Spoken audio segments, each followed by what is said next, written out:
pas les romans des autres, j'enfile mon autre casquette, hop, et j'écris les miens, donc je suis auteur, et ça va être la deuxième facette de mon parcours, qui s'est développée en fait à peu près en même temps, puisque j'ai vraiment commencé à me professionnaliser dans l'écriture, en même temps que je me professionnalisais en tant qu'éditrice. J'ai vraiment découvert en fait les deux facettes en même temps, en parallèle, et donc je vais désormais vous parler de la deuxième facette.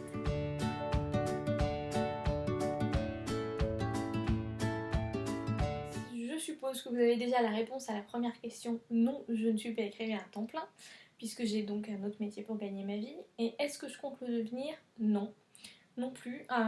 Tout simplement parce que j'ai envie de garder ma liberté d'écrivain. J'ai pas envie d'être obligée d'écrire pour pouvoir vivre, de me sentir stressée, de pas savoir quand mon valeur va arriver, si ce livre va bien se vendre, parce que s'il se vend pas, je vais pas pouvoir payer mon loyer. Donc c'est vraiment un statut très incertain et qui, je pense, serait pour moi source d'angoisse, voire m'empêcherait d'écrire, parce que on perdrait cette liberté qu'on a de pouvoir écrire ou pas, tout simplement. Ma première histoire, honnêtement, je me rappelle vaguement avoir écrit quelque chose quand j'étais en primaire, en CM2. C'est l'histoire d'une chanteuse qui voulait devenir écrivain, ou l'inverse, je ne sais plus. Qu'est-ce qui m'a donné l'envie d'écrire? Je ne sais pas. Probablement la lecture, le fait que je regardais pas mal de films, les jeux vidéo aussi, où on est actif dans la narration. Voilà, ça m'a donné tout simplement l'envie de créer. J'ai jamais été très douée de mes mains en travaux manuels, donc bah, c'est sorti par l'écriture, tout simplement. Alors ça, c'est une très bonne question, parce que j'avoue avoir été à peu près terrifiée à l'idée de faire lire mon roman, et en même temps, j'avais vraiment envie de le partager, parce que je n'écris pas pour moi, comme disent certains auteurs. Oui, je me fais plaisir en écrivant, mais j'écris surtout pour partager, et pour ça, bah, il faut des lecteurs, tout simplement. Donc c'est vraiment cet idéal, moi, qui m'a poussée déjà à terminer mon roman et à l'envoyer. Et ce qui m'a donné le courage, c'est le fait qu'à l'époque, j'étais entrée dans un collectif d'auteurs qui s'appelle Cocyclix, dont je vous mets l'adresse en lien dans la vidéo. Et ce collectif m'avait beaucoup entourée, m'a aidé à retravailler mon premier roman, donc La couleur de l'aube. Notamment, bah, c'est comme ça que j'ai rencontré Cindy, que j'ai rencontré Nadia, que j'ai rencontré Elise Siven, que j'ai rencontré Silène Edgar, donc mon groupe de bêta-lectrices et d'amis proches. Et c'est elle, tout simplement, ainsi que d'autres, qui m'ont aidée et soutenue à ce moment-là, dans mon envoi, dans l'attente des réponses, l'angoisse, la déception quand on a un refus, qui ont partagé mes joies à ce moment-là. Donc en fait, je pense que c'est tout simplement parce que j'étais déjà dans le partage, avec des gens qui savaient ce que je ressentais, et qui m'ont aidée à me donner un coup de pied aux fesses quand j'en avais besoin, et à me soutenir quand j'avais peur. Alors ça, c'est pas une question facile. En fait, je fonctionne pas vraiment comme ça. Je sais qu'il y a il y a des auteurs qui ont énormément d'idées, qui fourmillent et qui manquent de temps pour toutes les faire. Moi, c'est un peu différent. En général, j'ai une idée à la fois, vraiment rarement deux. Et je garde cette idée, je la fais mûrir, je la creuse pendant très longtemps, jusqu'à ce que j'ai terminé le premier jet. Et pendant ce temps-là, j'ai pas d'autre idée en fait, tout simplement parce que je pense que je suis trop obnubilée par le projet que j'ai en cours. Et donc là actuellement, je peux répondre les thèmes que j'ai envie d'aborder, mais en fait c'est ce que je suis en train d'écrire, donc ça ne répond pas vraiment à la question. Donc je peux quand même parler des thèmes qui reviennent quand même régulièrement dans mes romans, simplement parce ils me reviennent à moi, j'y réfléchis souvent. Donc il y a les notions de liberté évidemment, de mieux vivre, mais mieux vivre ensemble surtout. Donc il va y avoir là-dedans la tolérance, le racisme, l'ouverture d'esprit, tout ce qui est observation, manipulation évidemment.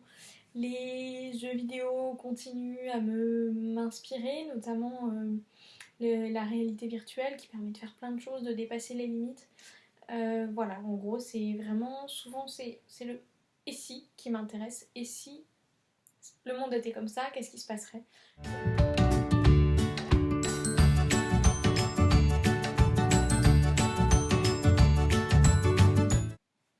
Et donc maintenant que je vous ai parlé de mes deux casquettes, on va pouvoir faire une synthèse avec la question de Sabine qui me demande concrètement Comment ça se passe quand on est à la fois auteur et éditeur? Alors, j'ai pas de réponse toute faite à cette question parce que c'est quelque chose que j'expérimente encore. J'essaie de trouver des équilibres. J'ai publié mon premier roman à peu près au moment où je terminais mes études d'édition et où je commençais à me professionnaliser dans cette branche aussi.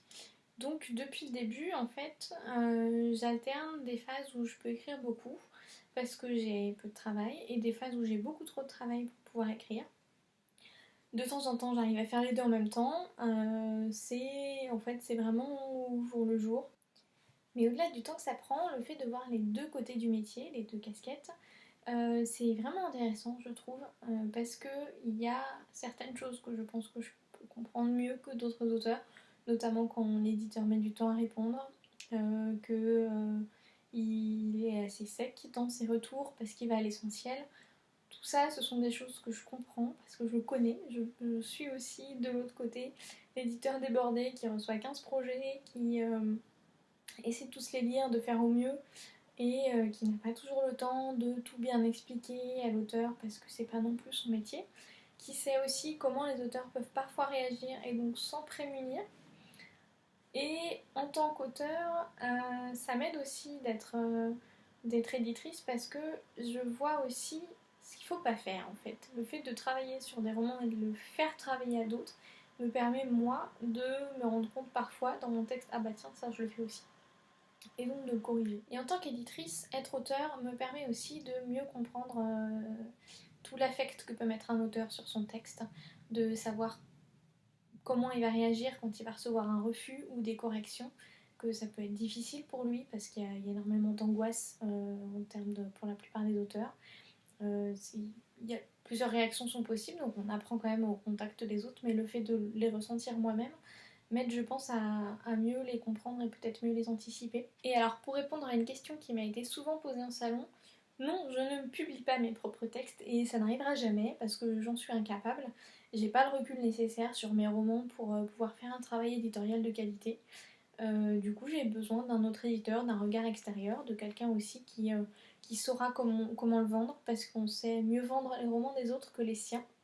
Notamment, ça se voit très bien quand j'essaie de résumer un livre. Quand c'est ceux des autres, ça vient à peu près tout seul. Quand c'est les miens, il me faut pas mal de travail. J'espère que cette vidéo vous a plu, que vous avez appris des choses. N'hésitez pas à reformuler vos questions ou en poser d'autres si j'y ai pas bien répondu. Et évidemment, j'y répondrai dans une prochaine vidéo. Merci!